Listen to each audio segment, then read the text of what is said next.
sa ating adhikain, ating ginagawa ngayon. Alam nyo, March 10, ngayon, 365 days ago, kasama ko si PRRD sa Hong Kong.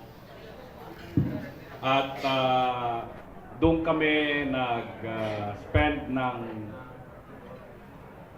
ilang araw kasama ang kanyang pamilya.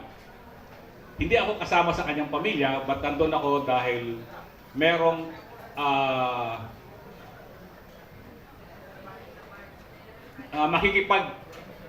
kita si PRRD, si President Duterte, sa mga OFW sa Hong Kong. During the campaign in 2016, I was with PRRD sa security group niya. And so, even after hindi na siya presidente, we still provided him support. At ako, personally, volunteered to go with him sa Hong Kong para maiayos ang security doon sa affair sa Hong Kong. So 365 days ago, I recall, napapag-usapan namin ni PRRD yung arrest warrant niya sa ICC. At sa gabing ng March 10, bago kami lumipad pabalik sa Pilipinas, pinag-usapan uli namin yon.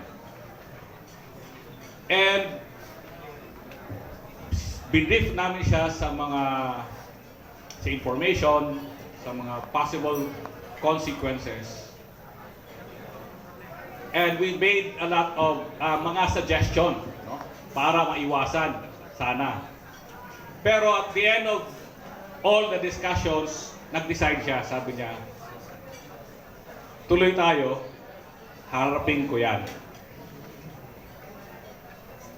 And yun na nga, lumipad kami on the 11th, madaling araw. And I recall sitting with him sa airport, check-in. Sabi ko sa kanya, Sir, minsan tawagin ko siyang mayor eh. Mayor. Gusto yan yun eh. Sabi ko sa kanya, malapit ng birthday mo eh. Mag-80 years old ka na, sir. Napaka-blessed mo na. Sabi ko sa kanya. Sabi niya, Alex, totoo yan. I cannot ask anything more. Okay na ako, sabi niya. Whatever happens. At any rate, nangyari na yung nangyari. Kasi nag-decide siya sa pagkaintindi ko during our discussions.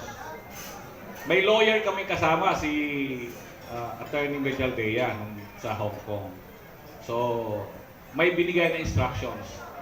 I was convinced na si PRRD was convinced that the law sa Pilipinas would prevail, would be followed with yung procedure, na he will be protected by our laws, hindi yung order lang ng ICC. Unfortunately, iba ang ginawa ng BBM administration. At yung paglipad sa kanya on that same day ng 11th of March, hindi namin talaga yon nakita. Kasi secret yung kanilang preparation. But ito lang ang matandaan ko kay PRRD. Binanggit ito ni Ka Eric na sa NTF-ELCA, he was really fully committed and he led the task force para tapusin ang problema ng CPP, NPA, NDF na nasa mahigit 50 taon na. So committed siya doon. Kaya naging successful. Si PRRD, pag committed siya at binigay niya yung kanyang salita, ay talagang gagawin niya. So ginawa niya yon. At ganun din sa kanyang mga desisyon Nung sinabi niyang, umuwi na tayo, sabi niya, and I will face it, umuwi siya. Kaya lang, grabe ang pagtrato sa kanya ng administration ni BBM. And ayokong humaba na masyado ang aking pananalita. Ito lang matandaan ko talaga. The last, kasi ako ang huling, actually ako ang kasama niya, nahuli niya na nakaakyat doon sa eroplano. Ako lang nakaakyat pala. Dahil si Bingbong, si Sec Mendeldea, umakyat para sumama. Ako, nagsabi ako na sasama, hindi ako pinayagan. So, nagpaalam ako na umakyat. Kasi nung nandun pa kami sa base, sa Air Force, may isang, doon, nag-usap sila kinausap niya si Torre. At sinabi niya, General Torre, pwede ba bago tayo lahat ng gagawin, mag-pray muna tayo? Sabi naman ni General Torre, yes sir. Marunong ka po mag-pray? Sabi ni Presidente. Sabi niya, yes sir. Kasi bago kumain niya tayo. Kaso, iba naman ang ginawa ni Torre. Hindi siya nag-pray kung ano-ano na napunta sa usapan. Kaya nung bago umalis ang eroplano, naalala ko yon, nakiusap ako makaakyat sa eroplano. At sinabihan ko sa Presidente, mag-pray kami bago siya umalis. So nakapag-pray kami, pagkatapos kaming mag-pray, sinabi niya sa akin, don't worry, Alex, I'll be okay. Yun lang sinabi niya. Siya kasi, ang puso niya palaging hindi sa kanya.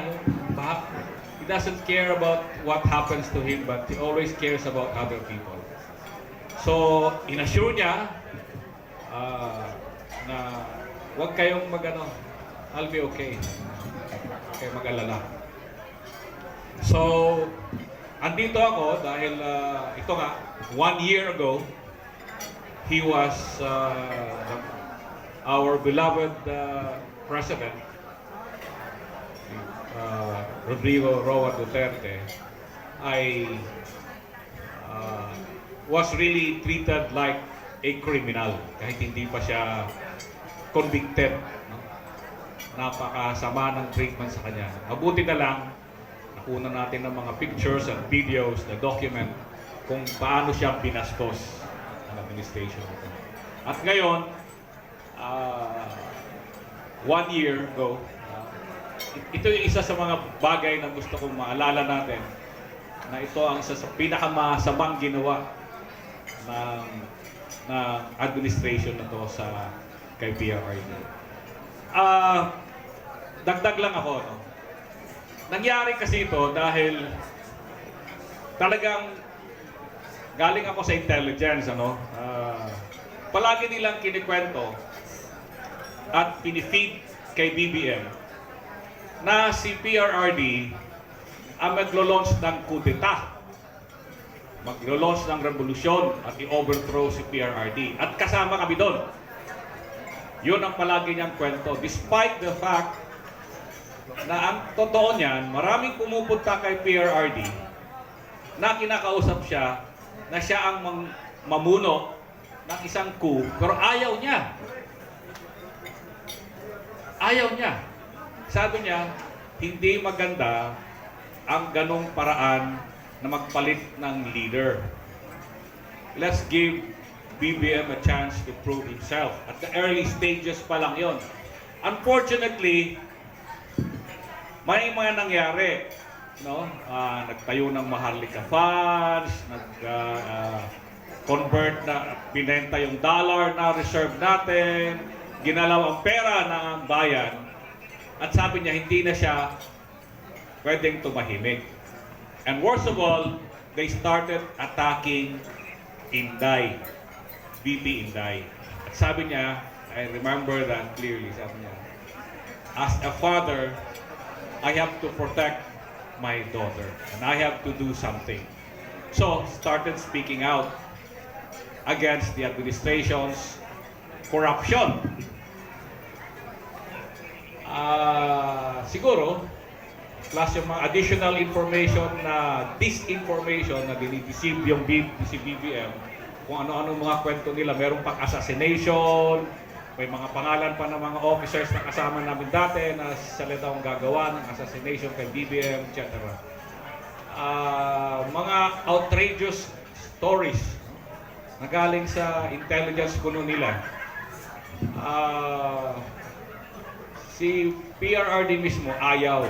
Sabi niya, ayaw ko kasi ang makikinabang ang anak ko kung matatanggal si BBM. So yun yung maalala ko. Talagang, ano siya, he is still respected the president.